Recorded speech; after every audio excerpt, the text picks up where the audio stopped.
உலகை எழுப்பும் ஞாயிறு அங்கே குடியிருப்பான். அவன் ஆனை முகத்தனின் அடியவர் மனத்தில் ஒளியாய் வந்து கொலுவிருப்பான்.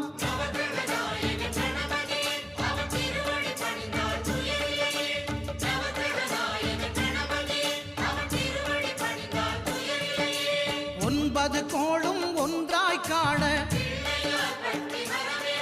அங்கு கற்பகம் என்னும் கடவுளின் மெய்யில்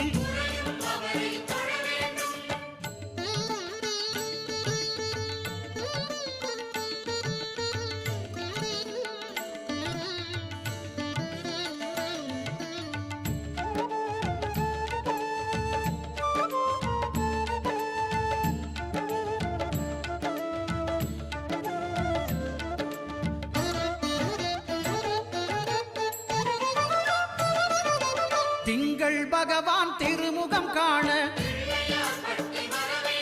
அங்கு கற்பக பெருமான் தொப்புள் குழியில்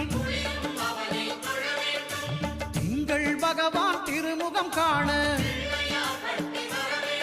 அங்கு கற்பக பெருமான் தொப்புள் குழியில்